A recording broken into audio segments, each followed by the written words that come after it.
Bonjour à tous et merci. Merci d'être venus. Merci surtout au lieu et à toutes les fées qui organisent ce séjour.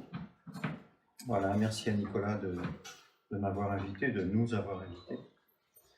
Alors, ce que je vais essayer de transmettre, c'est surtout des informations scientifiques, mais pas que ce soit aussi bien sciences physiques que sciences ésotériques, métaphysiques et d'ordre spirituel, pour démystifier, si vous voulez, surtout ce qu'est l'alimentation pranique ou l'alimentation immatérielle, pour des raisons tout simplement sociétales et parfois même où on est pris pour des farfelus ou pour des gens dangereux. Donc c'est intéressant de comprendre que ce qui se passe scientifiquement, c'est tout à fait crédible, le fait de ne pas manger de matière et éventuellement même de ne pas boire si on ne mange plus de matière. Voilà. Donc, à l'origine, l'être humain, dans sa conception, l'être humain est conçu pour vivre en se nourrissant essentiellement des ambiances de l'air lumineux de l'atmosphère terrestre. Quand je parle de l'atmosphère, je parle toujours de l'air lumineux, c'est-à-dire on ne peut pas dissocier la lumière de l'air. Fécondé par les rayonnements solaires issus du cosmos. Fécondé, c'est vraiment le sens de ce qui se passe. C'est-à-dire que dans l'atmosphère terrestre, il y a des informations comme une fécondation de l'atmosphère terrestre qui viennent nourrir la vie sur Terre. Ces rayonnements, sous forme d'ondes sonores et lumineuses, sont à l'origine de toute forme de manifestation de la vie sur Terre. La lumière visible n'est que 0,1% d'une lumière noire, immobile, ou non visible, si vous voulez, qui remplit l'espace partout dans l'univers. La grande bibliothèque. La grande bibliothèque dans le sens où toutes les informations qui vont être utiles, qui vont permettre à la vie de se manifester dans le visible, sont dans ce non-visible. D'accord ? C'est pour ça qu'on peut parler de la grande bibliothèque, certains disent le champ de tous les possibles. Il est très important d'en être conscient et de le prendre en compte en permanence, c'est-à-dire qu'en permanence, ce qui nous entoure, ce que l'on respire, ce que l'on mange, c'est essentiellement de la substance qui vient du non-visible. L'être humain, animé, semble-t-il, par une âme spécifique aérienne, en s'incarnant sur Terre, vient vivre une expérience initiatique spirituelle guidée par sa conscience individuelle en lien avec la conscience collective. C'est-à-dire qu'à aucun moment, un être humain, quand il s'incarne sur Terre, ne vient par hasard. Il vient avec une mission qui est en lien avec l'évolution de la conscience collective, l'évolution de l'humanité. Ça a un sens. Durant son passage sur Terre, son corps physique est nourri en fonction des besoins de son âme, dont la base est l'amour. Et ça, c'est vraiment important. Les besoins essentiels dès le départ d'une arrivée sur Terre, c'est un lien à l'amour, un lien d'amour et des échanges basés sur l'amour. Qu'est-ce qui me nourrit vraiment ? On peut se poser la question. Donc là, après ça peut être beaucoup plus large que ça. Moi, je parle du rire d'un enfant. Un enfant qui se met à rire, c'est très communicatif. C'est une vraie nourriture, c'est un dessert. Le chant d'un ruisseau, on peut associer aussi le chant d'un oiseau. Ce matin, il y avait le loriot. D'ailleurs, il a chanté toute la journée, là. Un chant fabuleux dans cet espace vraiment très riche et en même temps apaisant. Le parfum d'une rose, la caresse du vent dans mes cheveux, etc., etc. C'est ça la base de la nourriture. Voilà, donc je fais cette image qui pour moi est très importante parce que il est dit dans des textes très anciens à l'origine, cette phrase « Vous naîtrez dans la joie et grandirez dans la paix ». Or, on nous a dogmatisés avec des visions très religieuses, entre guillemets, de soumission. C'est-à-dire, vous enfanterez dans la douleur et gagnerez le pain à la sueur de votre front. Donc c'est intéressant, parce que c'est peut-être pas tout à fait la réalité. Donc on reste sur cette base, d'accord ? vous naîtrez dans la joie et grandirez dans la paix. Donc, qu'est-ce qui nous relie à la source, à notre arrivée sur Terre? C'est le lait maternel. L'allaitement maternel, pour moi, c'est de la voie lactée liquide. Ce n'est autre que le lien qui nous unit, qui nous relie au lieu d'où l'on vient. On vient du monde des étoiles et on arrive sur Terre et on est nourri par ce fil conducteur extraordinaire de lumière douce, dorée, qui est le lait maternel. Donc pourquoi allaiter son enfant et combien de temps? Donc cette question, si vous voulez, les pseudo-scientistes de la nourriture nous disent que, même certains disent non, mais l'allaitement, c'est pas obligatoirement ce qu'il faut pour l'enfant, il faut rajouter des trucs et des machins, ou pas du tout. Enfin bon, d'abord l'allaitement maternel, ça va dépendre aussi de la conscience de la maman, de l'état de santé de la maman, etc., etc. Mais bien souvent, le lait fait le lien entre l'enfant et la maman, c'est-à-dire qu'il y a une adaptation. Le colostrum, qui est riche en virus bactériophages, c'est-à-dire que ce sont des bactéries qui consomment d'autres bactéries pour harmoniser un terrain déséquilibré. Quand l'enfant vient au monde, il a besoin d'avoir une forme de nettoyage dans les intestins. Pendant les 4 premiers jours après la naissance, ces bactériophages, donc le colostrum, va nettoyer le système digestif et mettre en place une flore intestinale, le microbiote adapté au lait de la maman. Il y a donc une harmonisation entre l'alimentation de la maman, l'alimentation du bébé et un monde nouveau terrestre, mais qui garde le lien avec le monde céleste, le monde des étoiles. C'est le début d'une relation affective et sensuelle entre l'enfant et sa maman, répondant au mieux aux besoins essentiels de nourrisson. C'est-à-dire que même si la maman fait le mieux qu'elle peut, peut-être qu'elle n'arrive pas malgré tout à répondre aux besoins dans sa totalité de l'enfant. Hein, après, on rentre dans une histoire initiatique qui a un sens. Donc l'allaitement exclusif peut durer 6 mois sans risque, en fonction de l'alimentation de la maman. C'est la mise en place des premiers repères déterminants pour le choix des aliments à venir.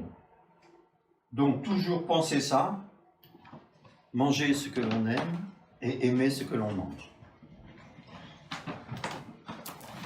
Le corps physique à la naissance n'est pas fini. Le cœur n'est pas étanche entre les oreillettes. Ça s'appelle cet espace, cette fenêtre, ça s'appelle le foramen ovale, qui se fermera en quelques semaines à quelques mois, voire jamais totalement, en fonction de la relation d'amour physique et énergétique. Physique dans le sens contact, caresse, échange verbal, etc., des mots d'amour, et énergétique entre l'enfant et la maman. Il se peut, surtout chez les hommes, chez les garçons, après l'âge de 63 ans, qu'on ait des problèmes de, on va dire, perturbation cardiaque, et là, vous allez voir un bon cardiologue qui vous dit « Ah, ben vous avez un problème, mais c'est sûrement de naissance. » Pourquoi? Alors là, il faut aller rechercher qu'est-ce qui s'est passé à la naissance, quel a été, si vous êtes le 2e ou le 3e de la fratrie et que la maman est débordée, qu'elle ne peut pas répondre aux besoins de l'enfant comme elle aurait aimé le faire. Donc il y a déjà une forme de brouillard et de voile entre les sentiments d'amour et les besoins de l'enfant, de la maman et les besoins de l'enfant. Alors, deuxième élément qui n'est pas fini, c'est l'oreille interne, qui se terminera à l'âge de 3 ans. C'est le siège de 3 fonctions importantes, la mémoire, l'équilibre et l'orientation. C'est les travaux du docteur Tovatis, qui naturellement a été un petit peu mis à l'index parce que c'était trop abstrait. La rupture énergétique avec la maman, travail, maladie, déménagement où les vaccinations peuvent perturber cette bonne finition et développer des otites à répétition pour altérer ces fonctions. Donc ça c'est plus à prouver, hein, c'est la vraie vérité. Mais on ne va pas trop foncer là-dedans tête baissée. Par contre, le traitement des otites par les antibiotiques puissants peuvent perturber gravement le microbiote intestinal, provoquant des troubles du comportement jusqu'à l'autisme. On peut considérer que toutes les perturbations qu'on retrouve dans les intestins, liées justement aussi bien au niveau des vaccins qu'au niveau des traitements pour traiter certaines maladies, va générer des troubles du comportement en perturbant le fonctionnement du cerveau. Les glandes surrénales se terminent à l'âge de 21 ans. Elles vont mémoriser toutes les ambiances stressantes, peur, abandon, trahison, joie, etc., dès la naissance, et peuvent être à l'origine d'un terrain acide chronique, stress chronique, qu'on retrouve dans les intestins. Dès la non conscientisé. Stress chronique, stress non conscientisé, c'est-à-dire on fonctionne grâce au stress, mais on n'en est pas conscient. C'est ça qui est intéressant. En altérant le bon fonctionnement des systèmes digestifs. Énormément de terrains déstabilisés au niveau du système digestif, des intestins, pardon, sont liés à ça, c'est-à-dire un stress chronique dès le départ. Et comme ce sont des terrains fragiles, des terrains préparés, on va retrouver avec l'alimentation, comme notamment les problèmes de céréales mal utilisées, mal transformées, mal moulues, mal cultivées, etc., les facteurs déclenchants qui vont aller jusqu'à la maladie de Crohn et certains problèmes de santé graves. D'accord ? Mais au départ, il y a un terrain préparé. Et la nourriture devient un facteur déclenchant. L'alimentation sera utilisée inconsciemment pour compenser ces états déstabilisants. Donc on peut retrouver aussi bien l'arrêt de l'alimentation physique, l'anorexie, l'excès, la boulimie, la dépression et les états suicidaires, voire se suicider. Alors, le système identitaire, l'enfant construit son identité en fonction des réponses à ses besoins. Si vous voulez, à chaque fois que vous voyez système immunitaire, vous le remplacez par système identitaire. D'accord ? L'identité de l'enfant est le reflet de la relation parent-enfant en fonction des réponses à ses besoins. Il met en place un comportement, une personnalité qui est le reflet de la relation affective avec son environnement basé sur l'amour. Aimer et se sentir aimé. Qu'est-ce qui va faire que l'enfant est reconnu à la naissance? C'est le regard qu'on porte sur lui. Les yeux émettent plus de lumière qu'ils en reçoivent. Et le regard est porteur de messages, de reconnaissance. Qui es-tu? D'accord? C'est très important. Si on regarde cet enfant avec une forme de « oh mince, je voulais une fille, j'ai un garçon », ou vice-versa, catastrophe. Alors on lui fout un prénom mixte et on s'en sort plus, quoi. C'est le déséquilibre. Oui, donc l'enfant va s'adapter aux ambiances, quelles qu'elles soient, en mettant si nécessaire des voiles sur son identité de naissance. C'est-à-dire qu'il va perdre son identité d'origine et il va s'adapter aux ambiances qui lui permettront d'exister aussi bien dans la fratrie, dans la famille, que socialement. Il commence déjà à fabriquer une forme d'ego, d'une identité sociale, on va dire, d'adaptation. Au moment de la puberté, si vous voulez, le corps physique, ce n'est qu'une concentration de lumière. Et le seul élément qui, à la puberté, fait l'inverse du reste du corps physique, c'est le thymus. Le thymus va diminuer en matière et augmenter en lumière. Et comme par hasard, le thymus est la glande de l'identité. D'accord ? Et c'est cette glande qui est atteinte dès qu'on fait une vaccination. Et on peut perdre notre identité, on peut se perdre dans notre identité et retrouver et trouver une identité entre guillemets sociale qui nous permet de survivre dans un monde agressif. D'accord ? Donc au moment de la puberté, le thymus va diminuer en matière et augmenter en lumière. On reviendra, je crois, là-dessus après. C'est la mise en place de la conscience identitaire sexuelle. Qui suis-je, fille ou garçon?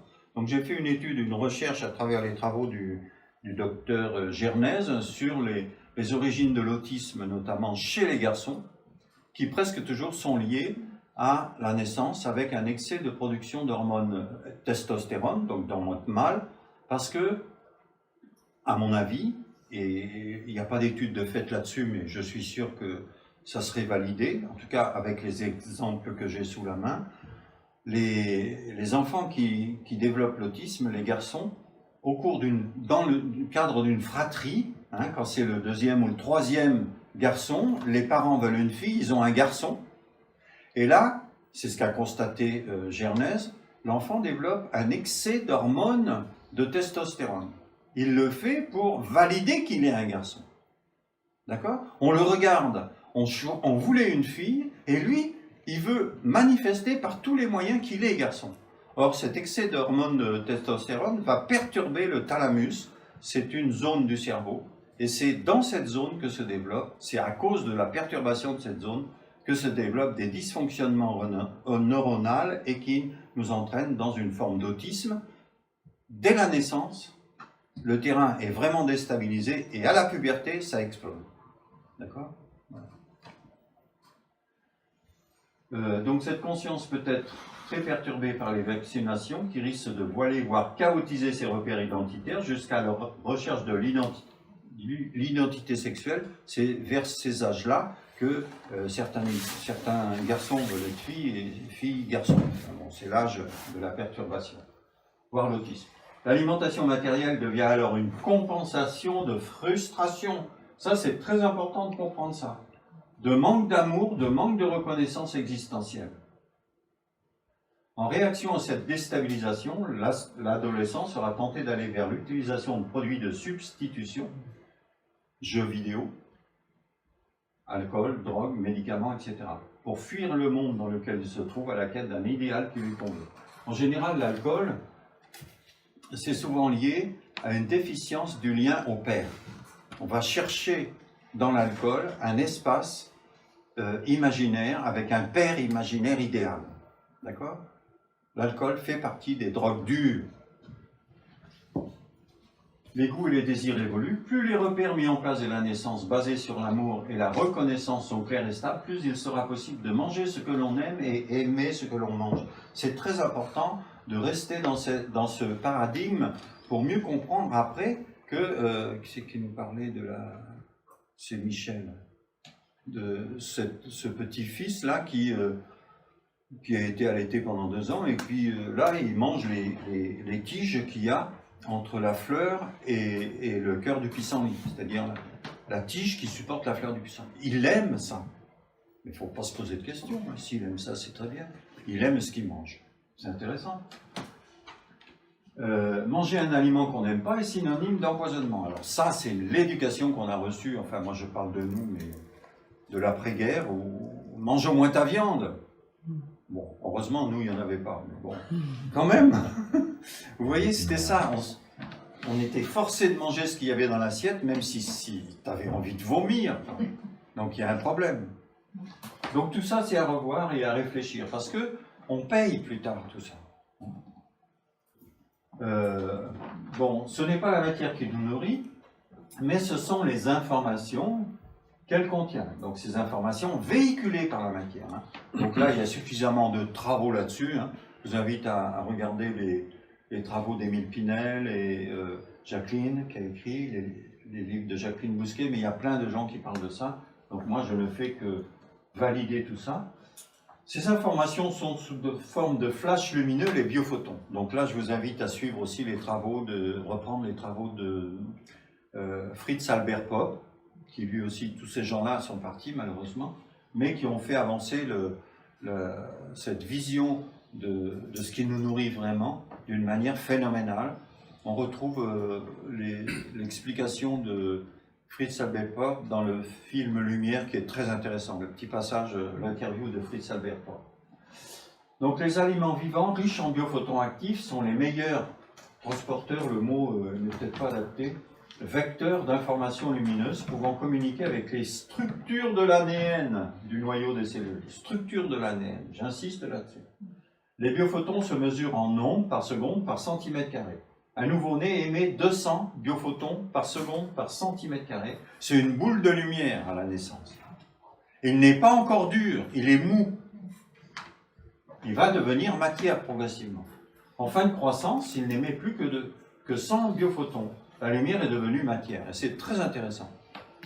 Et à la mort, on fait l'inverse. La matière libère la lumière. et on repart dans le monde des étoiles, on redevient lumière, on se libère de la matière. Bon. Alors là, je vous cite des exemples aliments riches en biophotons actifs. Donc si vous voulez, cette page, c'est un petit peu, je devrais aussi mettre aliments de transition pour les gens qui veulent aller vers une alimentation de type lumière, vous voyez. Donc on a des supports physiques, comme les graines en début de germination, qui nous nourrissent pratiquement, essentiellement, par des flashs lumineux, donc les biophotons actifs, qui ont un potentiel de transmission d'informations hyper puissant. Et ce qui est intéressant, c'est qu'une graine en début de germination transmet un message spécifique de la plante. Spécifique, c'est pour ça que je prends toujours des exemples spécifiques qui sont en lien au niveau cohérence vibratoire avec certaines glandes, certains organes du corps physique. D'accord? On va donc pouvoir utiliser avec une alimentation vivante lumineuse des harmonisations, on va dire, ou des énergétisations d'organes qui sont peut-être défaillants. D'accord? Je continue. Une jeune pousse a perdu de sa lumière et de sa spécificité, mais s'est enrichie en enzymes et en vitamines. On va donc pouvoir utiliser aussi bien des graines en début de germination pour restructurer une zone qui est perturbée au niveau structure lumineuse. Hier, quelqu'un parlait du corps éthérique. Donc là, on aborde l'aspect corps éthérique. La graine en début de germination qui transmet des messages de structure lumineuse, ça correspond, ça communique avec le corps éthérique. 2e chakra et 6e chakra. Donc je prends l'exemple de la graine décortiquée, trempée une nuit, rincée le lendemain matin. Pourquoi rincer? Parce que une graine, quand elle passe le processus de la germination, elle se débarrasse de certains produits dont elle n'a plus besoin. Et il faut vraiment prendre en compte que ça peut être des produits déstabilisants, l'eau de rinçage. Donc on ne va pas oublier de rincer toujours les graines avant de les consommer. Mais la graine de tournesol, c'est une graine magique qui, pour moi, est la base de toutes les graines en début de germination. Et grâce à cette graine-là, on va restructurer le pancréas. Et pour moi, personnellement, après les recherches personnelles, toute maladie du corps physique vient d'une dérégulation, d'un dysfonctionnement du pancréas. Le pancréas est à l'humain ce que le soleil est à la terre. D'accord? Donc toutes ces informations sont captées par notre plexus solaire qui, lui, est connecté à notre glande pancréas. D'accord?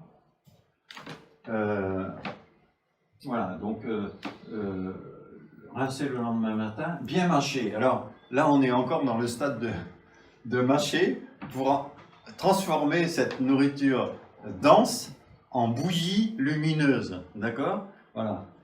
Et qui va donc avoir une action directe sur le pancréas.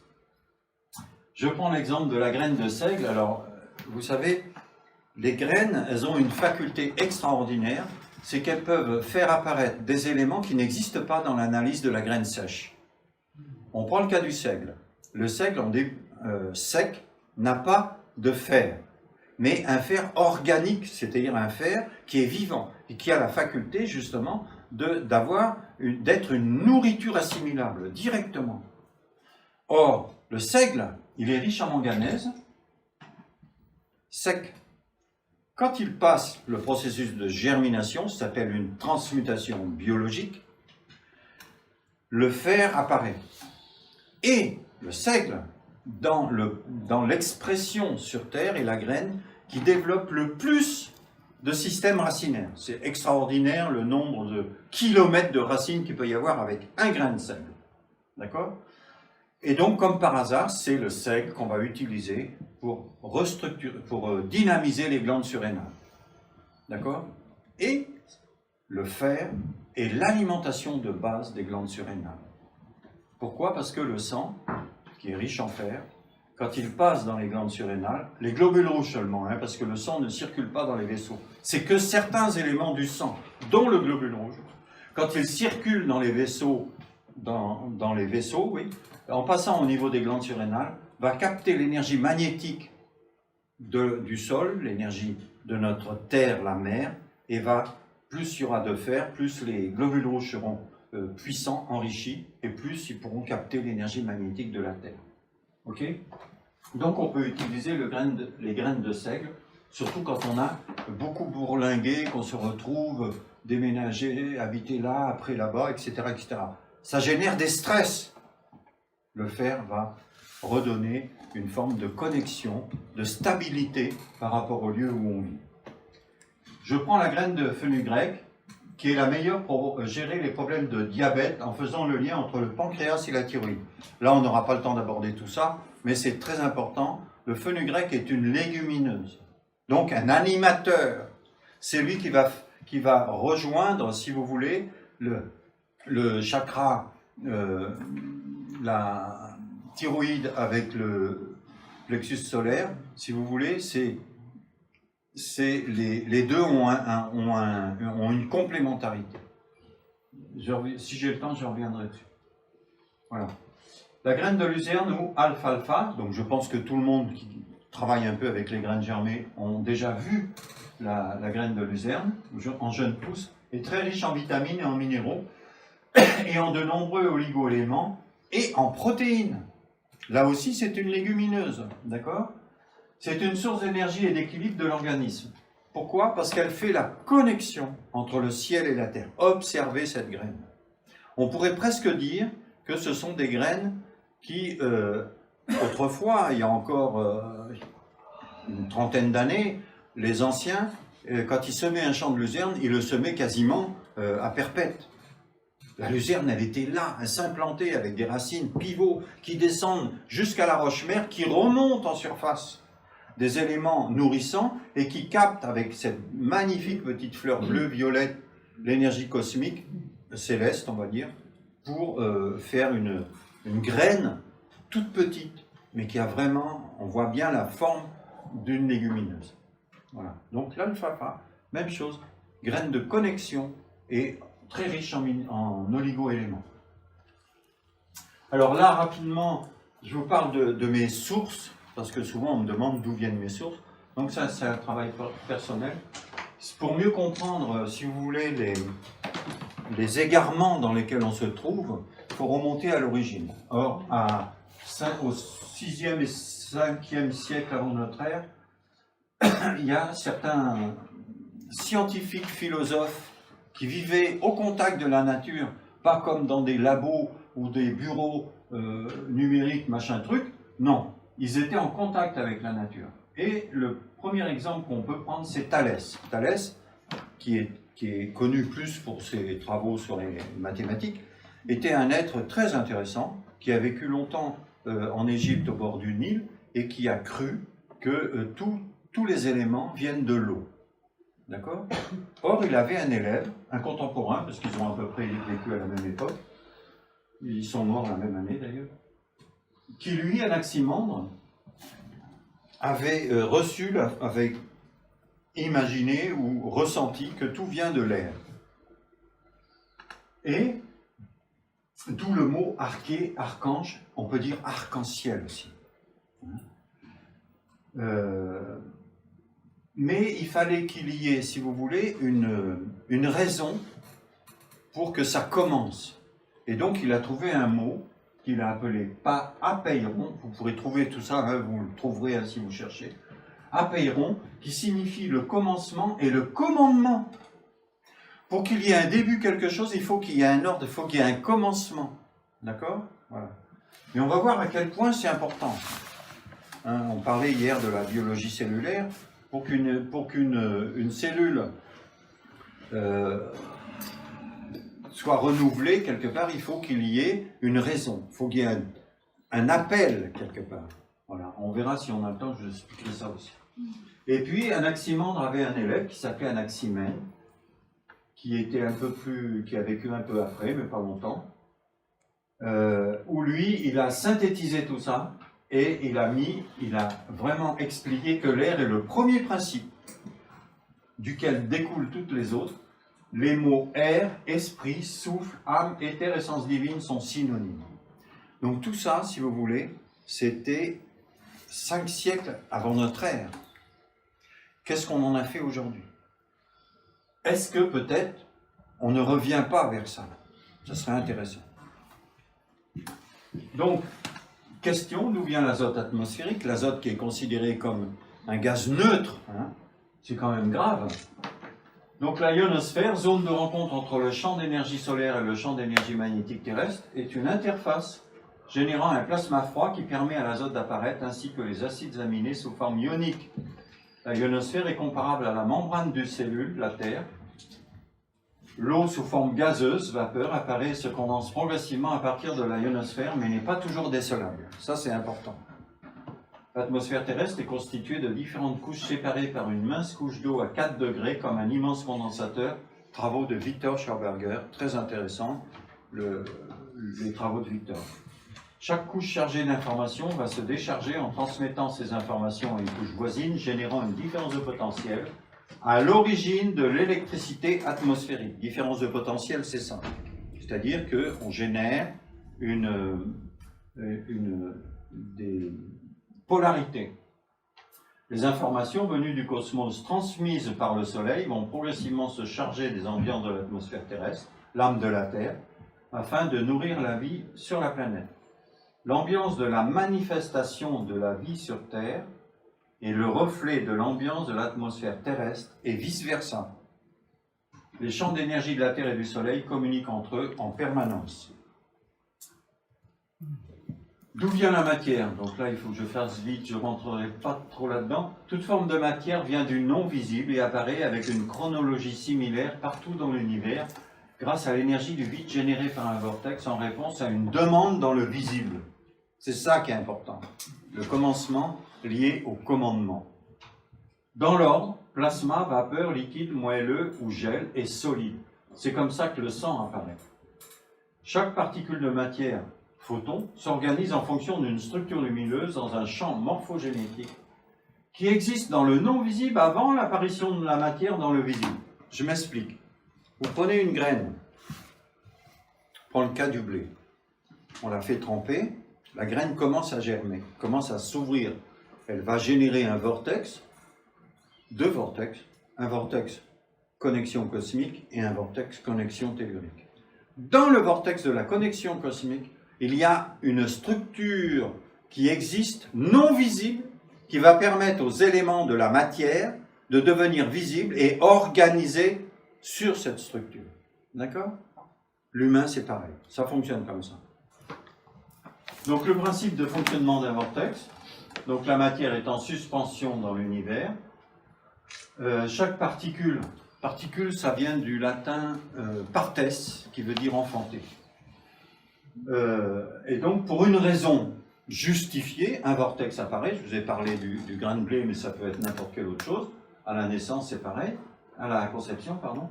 Le vortex est formé par une succession de spires à l'origine de la spirale. Spirale. Donc, à chaque tour, hein, c'est une spire. Il y a une accélération des particules jusqu'à une densification qui permet de faire apparaître un grain de matière qui n'est pas obligatoirement dessolable tout de suite, mais à force devient dessolable. Il faut savoir que dans cet espace intermédiaire entre l'inspire et l'expire, donc un double vortex, l'espace intermédiaire, c'est là où se passe, on va dire, quelque chose qui est hors du temps. C'est un grand mystère. On reviendra là-dessus après. Vas-y. Ça, c'est la photo qu'on retrouve dans le livre de Victor Schauberger et qui nous explique justement ce qui se passe dans un vortex et qui explique que la croissance physique stoppe lorsque les particules d'énergie gelées sont trop grossières pour être tirées plus loin. D'accord? Donc ça devient dense. C'est ce qui permet d'expliquer notamment la fabrication des vaisseaux par le sang. Bon, ça, c'est les travaux d'un autre scientifique qui s'appelle Vincent Fleury, que je vous invite à aller découvrir, mais des fois, c'est un peu hard. Bref. Donc, ce qui est intéressant, c'est toujours revenir sur les bases. L'énergie est primaire, c'est la cause, il faut qu'il y ait une raison. Et la forme est secondaire, c'est l'effet. Sachant que la lumière transmet l'énergie et le son donne la forme. C'est ça qui est important de comprendre. Donc on peut très bien avoir une action sur les formes par le son, et chaque forme émet une vibration sonore. Donc ces vortex sont activés par des échanges d'informations qui circulent toujours du positif vers le négatif. Donc ça c'est polarité, hein, on est bien d'accord. Le double vortex se manifeste dans des structures de type chorique, on retrouve aussi bien du microcosme au macrocosme dans la cellule, l'être humain, la Terre, la galaxie, les étoiles. J'ai oublié le Soleil, mais ça en fait partie. Ça, c'est l'exemple d'une structure torique dont l'humain, hein, qui a ce champ d'énergie autour de lui et qui est densifié, concentré au niveau du cœur. Vas-y. Donc là-dessus, on peut calquer une cellule, la structure torique d'une cellule dont le centre est un canal central qui n'est autre que le noyau. D'accord? Avant, on nous montrait un rond avec un électron. On part sur ce principe qui permet d'expliquer énormément fonctionne dans la biologie cellulaire, énormément de problématiques, on va dire, de maladies. Donc comment ça marche? Eh bien, le cerveau de la cellule, qui est ce qu'on appelle le centrosome, est constitué de 2 centrioles, elles-mêmes constituées de 9 tubules de cristaux de silicium, et qui est en fait le disque dur de l'histoire de la personne. Chaque cellule contient l'histoire de l'individu, mais pas que l'histoire de cette incarnation, toute l'histoire, tout le vécu. Ce qui fait que ce qui va nourrir la cellule, ça sera demandé par les centrioles, qui va ouvrir les canaux ioniques. Les canaux ioniques, ce sont des petits passages qui vont permettre aux informations ioniques de pénétrer dans le cytoplasme. Donc ça serait très long à expliquer tout ça, surtout expliquer certains problèmes de santé, en l'occurrence le diabète, les excès de fer, etc., etc. On peut très bien expliquer avec cette vision de la cellule telle qu'elle est là sous vos yeux, mais qui a été validée par pas mal de médecins qui ont fait mes formations. Donc je vous garantis, je vous invite à étudier cette vision de la cellule et surtout le canal central qui est le noyau. Ouais, voilà. Donc d'où vient l'ADN? Vous avez vu comment est constituée la cellule. Ça revient en arrière. Autour de la cellule, il y a le liquide interstitiel. Ce liquide interstitiel contient énormément d'éléments nourrissants, entre autres, et en même temps encombrants. Donc, vas-y, retourne. L'ADN, l'acide désoxyribonucléique, est à son origine du liquide interstitiel. Ce liquide circule dans le noyau qui traverse la cellule à très grande vitesse en alternance. Pourquoi? Parce qu'à chaque fois qu'une information rentre ou sort de la cellule, il y a une inversion de polarité et une agitation énorme du passage dans le noyau de la cellule. Voilà. Le passage à grande vitesse dans le noyau génère des champs tourbillonnaires, ça c'est les travaux d'Émile Pinel, donc champ H1, H2, H3, on peut faire le lien entre le corps, l'âme et l'esprit, etc. Et transforme le liquide interstitiel en acide, travaux de Victor Schauberger. Dans ces champs tourbillonnaires apparaissent des structures hélicoïdales, les brins de l'ADN, d'accord, reliés entre eux par les bases azotées. Les éléments du liquide interstitiel, les sels minéraux, acides aminés, protéines, etc., sont décomposés sous forme ionique afin de pénétrer dans la cellule en passant par les canaux ioniques en fonction des besoins de la cellule déterminés par les centrioles du centrosome, le disque dur. Bon, je vais un peu vite, hein. Vous inquiétez pas, parce que vous engrammez, donc ça reviendra.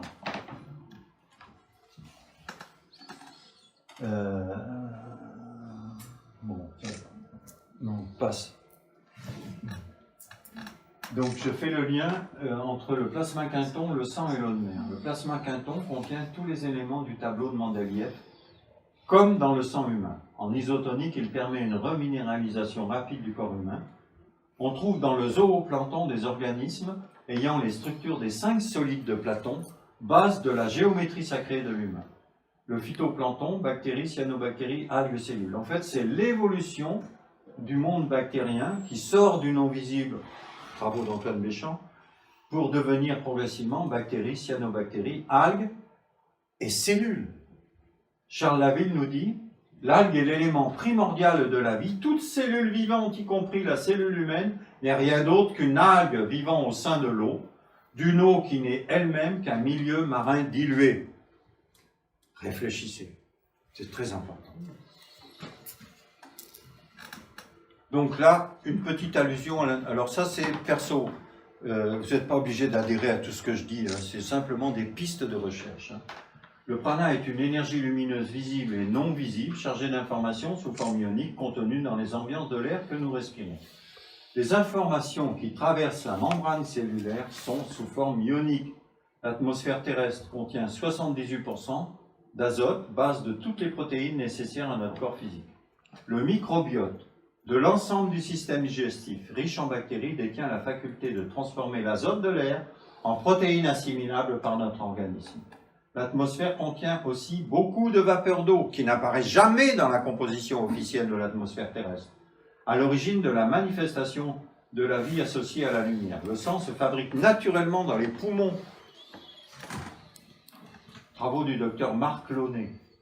Suite à une double transmutation biologique à basse température qui passe par le silicium dans l'air. Le silicium apparaît naturellement dans l'air grâce à la vapeur d'eau, la lumière, etc., etc.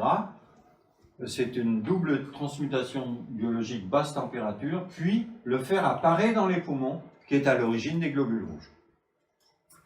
C'est de l'âme liquide, qui est le reflet de l'ambiance contenue dans l'air lumineux chargé d'informations. La leucémie, c'est quand on vit dans une ambiance déplorable, qui nous empoisonne le sang. Changer l'ambiance, travailler sur ce qu'on a fait ce matin avec la respiration, et ça peut être à l'origine d'un nouveau départ de la qualité du sang. Spirituellement, le corps est au service du sang, donc de l'âme. La respiration devient une base alimentaire, d'où le respirianisme, dans la mesure où l'on vit dans une ambiance en harmonie avec son âme et sa conscience spirituelle. Tous les mystères de l'infini sont cachés dans l'instant qui sépare l'inspiration de l'expiration. Donc, c'était l'allusion que j'avais fait tout à l'heure, le mystère qu'il y a entre l'inspire et l'expire. Eh bien, c'est là où il y a un temps suspendu, qui n'est pas quelque chose de quantifiable. C'est pendant l'apnée, donc cet espace, que l'information intègre la matière. D'où quand on fait une intention, quand on met une intention et qu'on fait un travail de respiration, eh bien c'est pendant l'apnée que l'information va intégrer la matière. La respiration à 4 temps ou carré, suivant comment on l'appelle, prend en compte l'apnée à part égale avec l'inspire et l'expire, permettant une meilleure prise de conscience de soi-même. Donc ça c'est important par rapport à ce que l'on vit actuellement, où la nature a déjà augmenté sa fréquence vibratoire, et nous, en tant qu'êtres humains, on peut s'aligner sur cette fréquence vibratoire grâce à cette respiration qui prend en compte l'apnée à part égale entre l'inspire et l'expire. C'est un équilibrage et un centrage de notre être, on peut la pratiquer. Donc là, je parle du CD de musique d'harmonique sacrée, c'est les travaux de Denis Fargeau, qu'on peut trouver sur le site yogaduson.fr. La respiration nourrissante, donc ça a été expérimenté beaucoup pendant le Covid, dans un espace, on va dire, très riche en énergie de la nature, dans une ambiance riche en informations, odeurs, couleurs, lumière, etc. On pratique cette respiration à 4 temps en conscientisant notamment à l'inspire, j'inspire la vie, on est conscient qu'on inspire la vie qui nous entoure, comme ce matin dans l'environnement qui est là. Pendant l'apnée, donc à part égale, je sens la vie se répandre dans toutes les cellules de mon corps. À l'expire, j'expire l'amour et la lumière avec gratitude. C'est-à-dire qu'on va enrichir encore l'ambiance dans laquelle on se trouve. Et pendant l'apnée, je nourris la vie qui me nourrit. C'est-à-dire on rentre dans une osmose. On retrouve bien cette ambiance-là dans le film La prophétie des Andes. Très intéressant. Il y a des passages vraiment lumineux dans ce sens-là.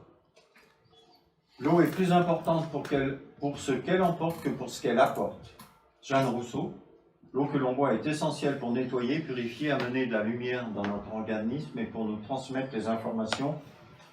Si l'on ne mange plus de nourriture matérielle, l'eau en boisson n'est plus obligatoire tout en conservant le lien sacré à l'eau. Baignade, douche, rincer la bouche, etc.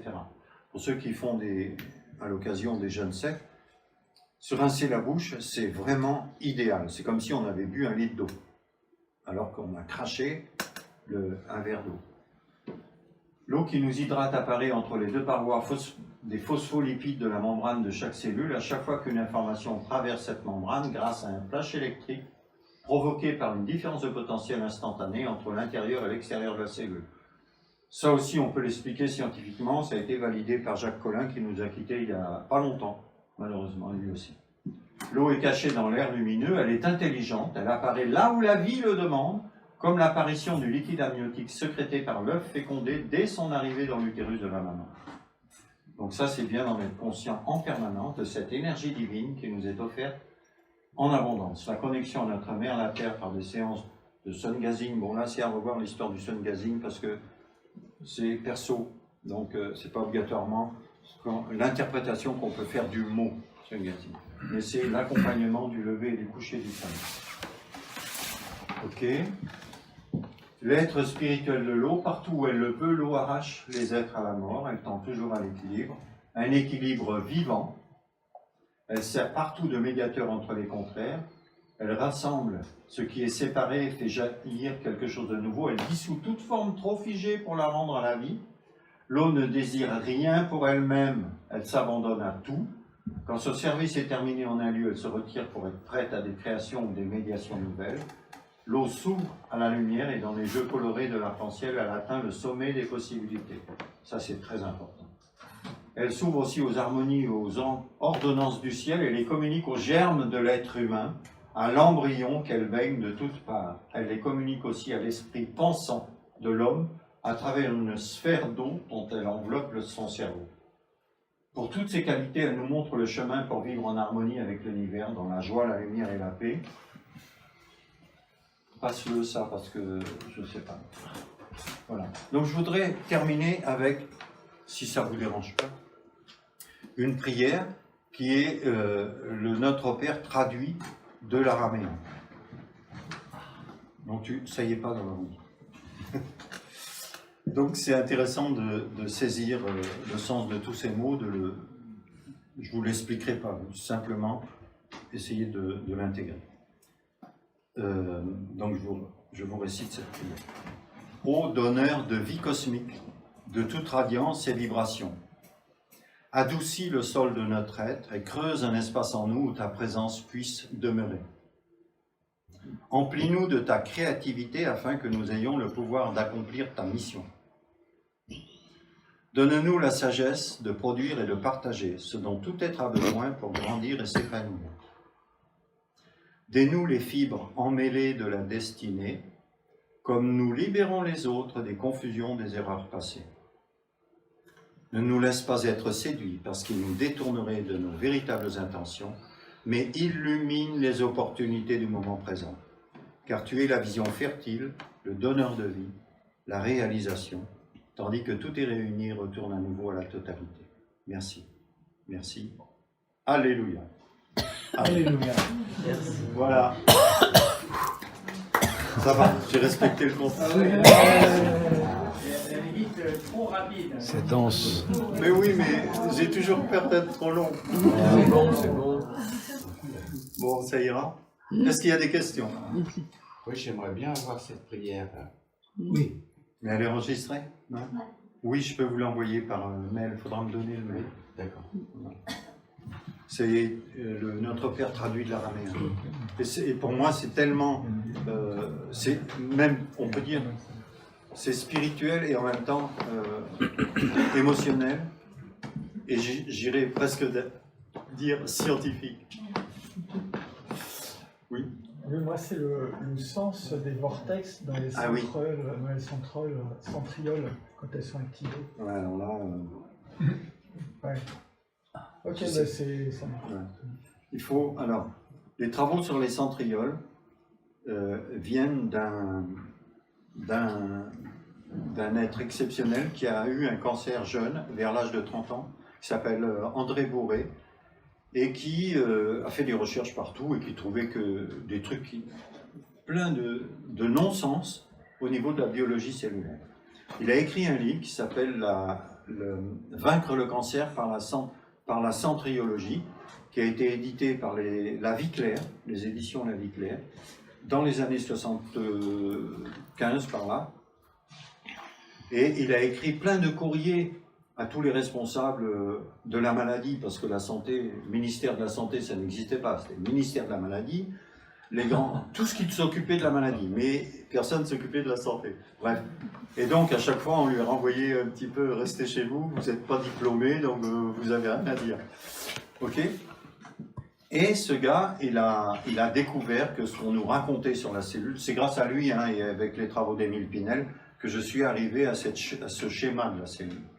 Et il a repris jusqu'à la fin du 19e, début 20e, avec les travaux d'un médecin extraordinaire qui a été beaucoup dans l'intuition et qui avait visualisé la cellule, pour moi, qui est le reflet de ce qu'elle est vraiment, qui s'appelle Charles Garnier. Donc c'est un médecin extraordinaire qui n'a rien à voir avec l'Opéra Garnier. Vous pouvez trouver là aussi, peut-être on trouve encore des traces, mais tout ça j'ai dans ma sacoche, dans la voiture, si ça vous intéresse. Et puis, il en a déduit plein de choses intéressantes qui remet en cause complètement la biologie cellulaire. Comment il s'appelle Jean-Yves Billien, donc, qui a fait énormément de DVD intéressants, a fait un DVD sur les travaux du docteur Gernèse.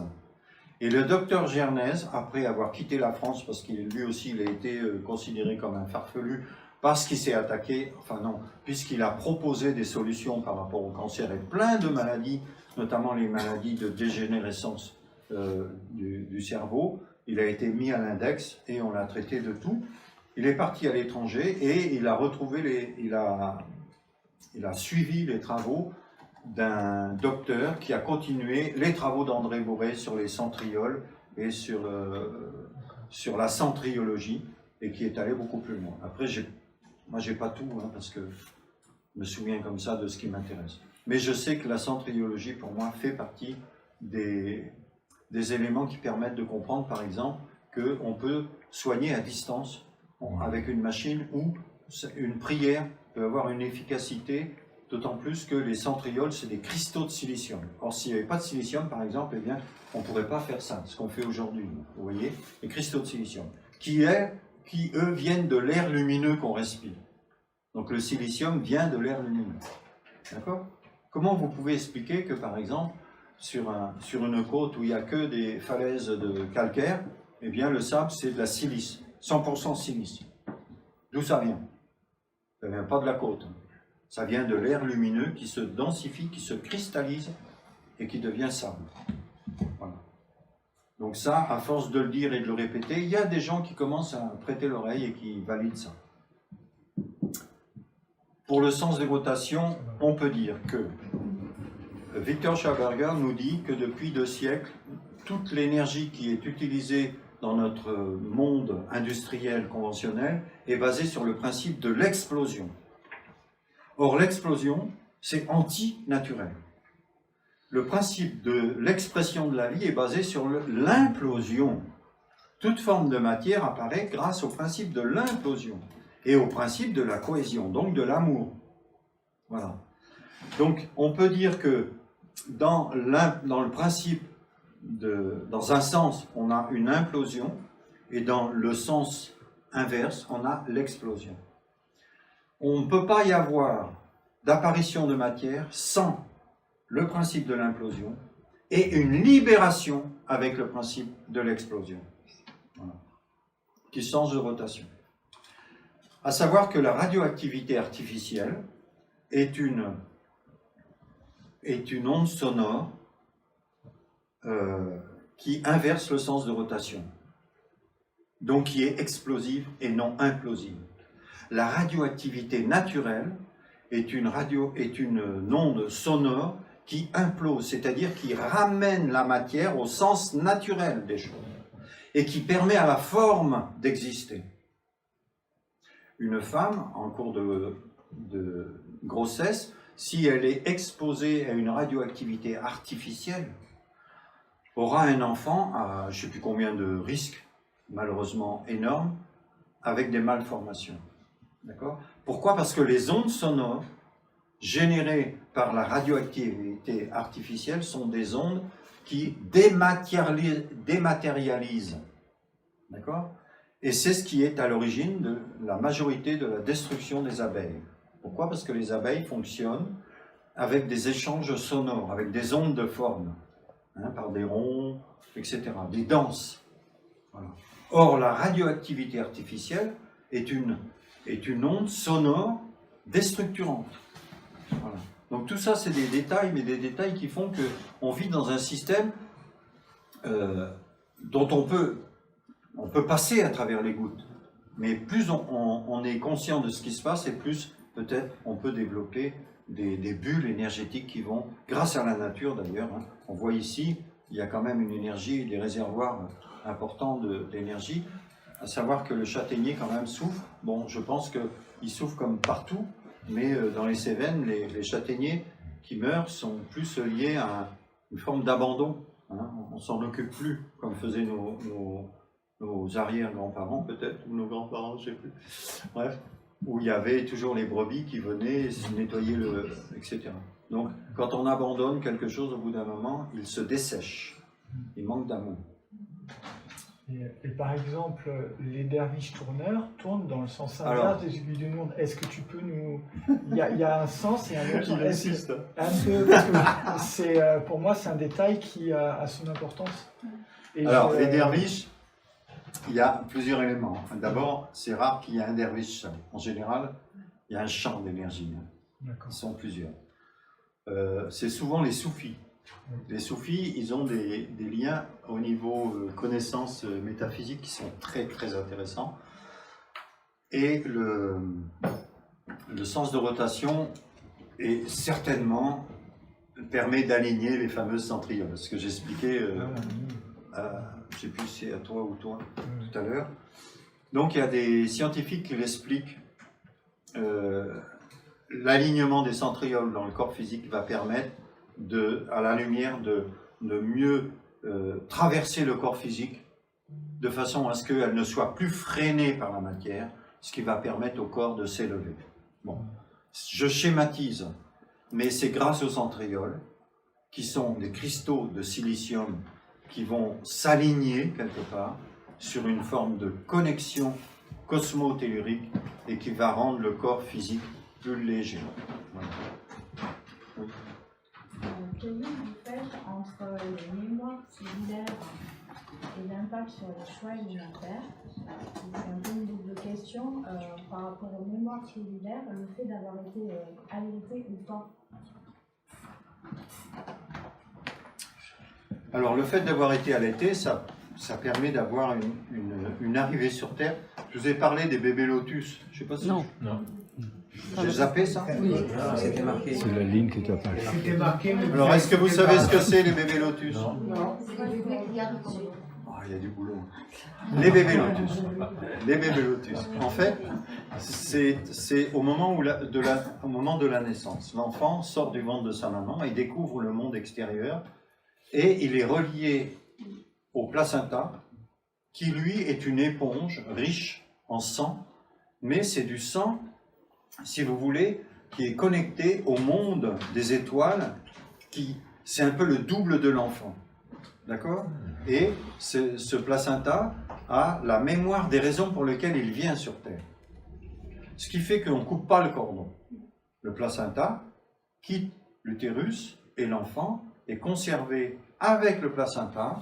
La maman allaite l'enfant et il faut 4 jours à peu près, à 7 jours, pour que l'enfant puisse devenir autonome au niveau de son sang, c'est-à-dire qu'il va commencer par la respiration et l'alimentation du lait maternel, rester dans le monde de la lumière et pouvoir avoir un sang spécifique à son arrivée sur Terre. Mais pendant ce transit de 4 à 7 jours, il va bénéficier du sang du placenta.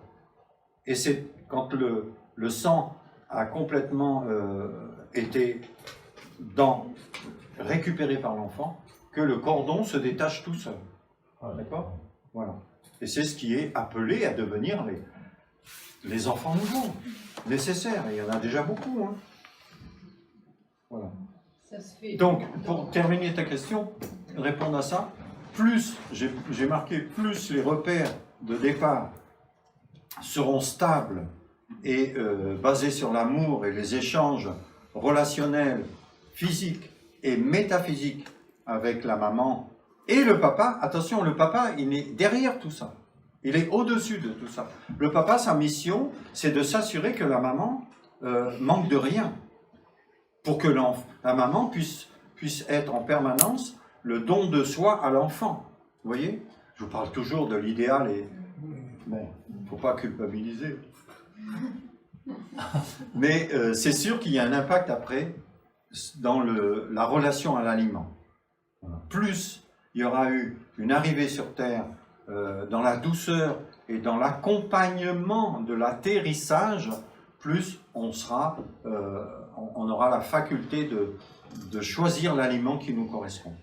Mais en termes de mémoire cellulaire, c'est quoi la différence et les conséquences que ça a sur les attirances alimentaires? Écoute, dans la mémoire cellulaire, au niveau liquide, on aura la dépendance de l'histoire qui est stockée dans les centrioles, c'est-à-dire le disque dur. Et donc on aura obligatoirement des aliments qui correspondront à ce disque dur. D'accord?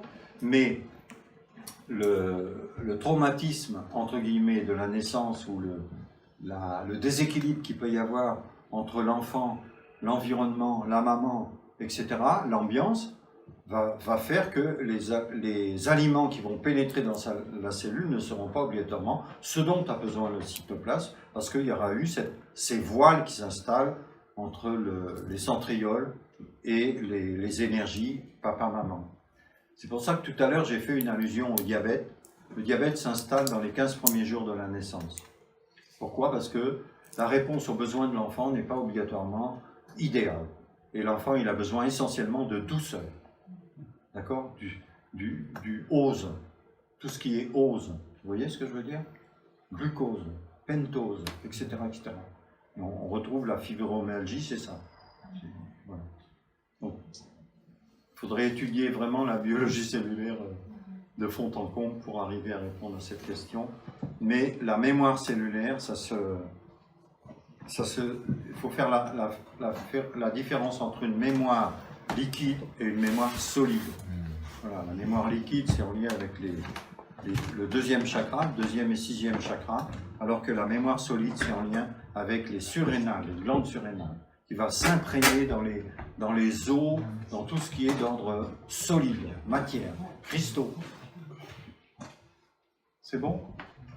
Est-ce que tu as tous tes slides en résumé quelque part, enfin écrit ou imprimé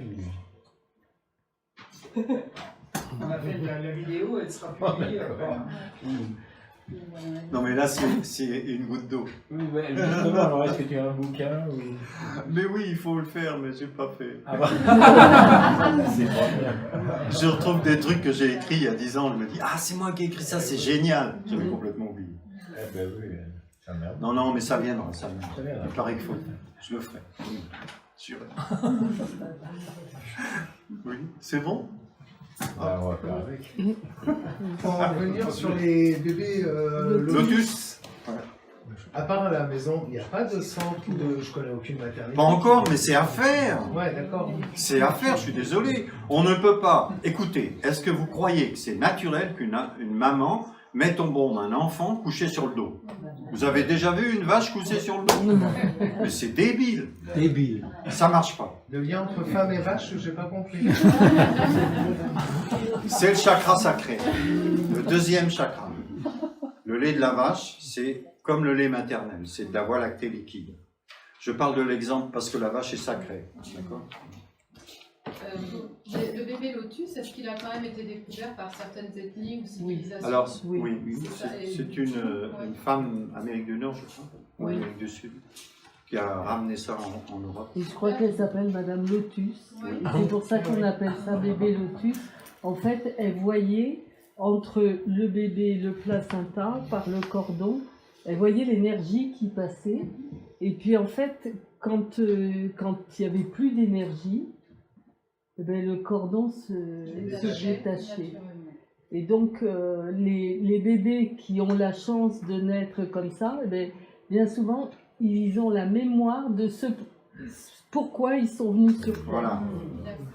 Voilà. Et donc, en faisant comme on fait actuellement, déjà, on nous coupe de cette Oui, mémoire c'est et on ça. passe notre vie à la rechercher, quoi. Et ce qui est intéressant, c'est que le bébé lotus, donc nous on peut en parler parce qu'Isabelle a ses petits-enfants qui sont nés comme ça,